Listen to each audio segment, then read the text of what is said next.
The frequent juxtaposition in the liturgical calendar of Yom HaShoah Ve'Hagvura, Holocaust Memorial Day, and the text in the Torah portion of Shmini, describing the tragic deaths of Nadav and Avihu, the two sons of Aaron the high priest, often leads commentators to speculate on the fundamental similarity. Nadav and Avihu were consumed by fire, not unlike the 6 million who perished in the Shoah. However, a close reading of this incident recorded in the Midrash suggests that there is a difference rather than a similarity between these two events. And from that difference, we can derive an imperative how to promote meaningful Jewish continuity and survival. In our Torah portion, Nadav and Avihu are Aaron's sons who each take a fire pan and place incense on the altar.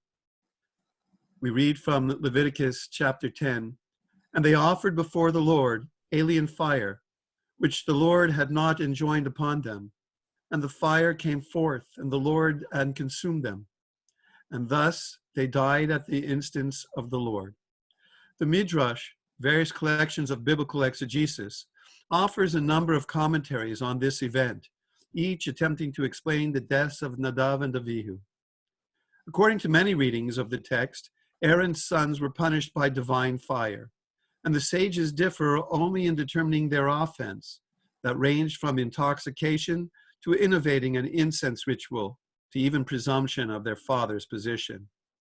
We can understand how some today might have perceived the parallel between the deaths of Nadav and Avihu in fire and the annihilation of European Jewry. And like the Midrash, only leave it to modern commentators to speculate on the offenses of the victims which would justify their fate. Rabbi Dov Lerner, however, believes that this approach is at least unfortunate perspective to take and may even border on obscenity. Let me explain. First, he says, the Midrash is far more comprehensive in its attempts to understand the Torah narrative. The quote-unquote punishment interpretation is but one selection of many suggestions. Secondly, he points out that many believe that the Shoah was not a punishment. It was a human tragedy of cosmic proportions. It is beyond our ability and our privilege to sit in judgment on what offense or offenses would be sufficient for divine judgment, condemning 6 million men, women, and children indiscriminately to death. Perhaps it would be more appropriate that we be judged rather than judge for the human failures that permitted the Shoah to occur. However, when one reads the Torah narrative further, there is a contradiction.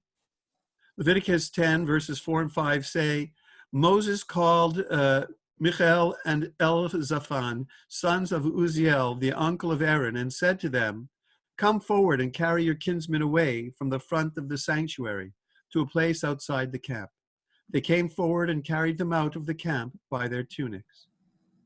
Now, if they were consumed by fire, how could their bodies still be in existence? Reconciling this contradiction, one sage in the Midrash suggests that the divine fire entered their mouths and consumed only their souls, leaving the bodies untouched. This Midrash now denies any parallel to the Shoah, but it is nonetheless related. In the Shoah, we know that even while the Jews were forced to wait for their destruction, they conducted schools, studied sacred texts, maintained Jewish commitment to the Jewish ritual calendar. We have a Shoah literature, books of rabbinic responsa to questions posed by Jews who were living in the horrors of the ghettos and the camps, and even children's poetry, which survived their authors who did not. Based on this Midrash, if anything emerges in the juxtaposition of the portion of Shmini and the Holocaust, it is that Nadav and Avihu lost their souls, but continued to survive physically. In the Shoah, the bodies of the Jewish people were consumed by the flames, but they retained their souls until the last moment. Rabbi Lerner further points out that in the liturgy of the martyrology for Yom Kippur, one of the messages we recall is that of a sage wrapped in a Sefer Torah and wet wool to slow his death by fire. As the flames begin to consume him, he announces he sees Hebrew letters rising to heaven. We sense that both the Torah text and the learning of the sage were both ascending as the letters of the Aleph Bet in the fire and smoke. There was content which was to be studied, and the Jewish people were educated to their tradition. Our challenge today is that we are a generation of an Nadav and Avihu. While we continue to have Jews born into physical existence, too many have no Jewish souls. Too many are unaware of the meaningful Jewish lifestyle. Too many are unconcerned about the Jewish heritage they have lost. They have rejected what they so frequently don't even know or understand. There is a story of a man who tells the rabbi, "I'm an Apicorus, a heretic." Asks the rabbi, "What yeshiva did you attend?" He answered, "I didn't attend a yeshiva. I told you, I'm an Apicorus." The rabbi asked again, "Then in what cheder did you study? With what tutor did you study?" Again, the young man made it clear he had not studied at all. Said the rabbi, "You are not an Apicorus, a heretic. You don't know enough to be an Apicorus. You, young man, unfortunately, are just an ignoramus."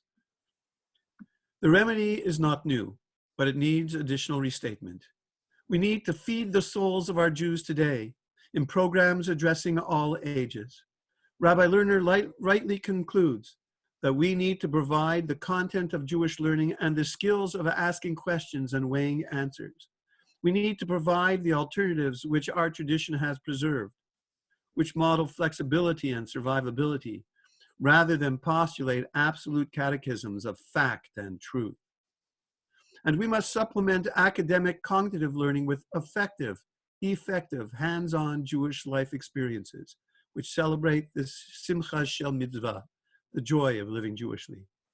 The greatest tragedy of this generation would be to force the survivors of the Shoah, who witnessed the physical destruction of so many of our Jewish people, to then witness the needless annihilation of the Canadian Jewish soul. Shabbat Shalom.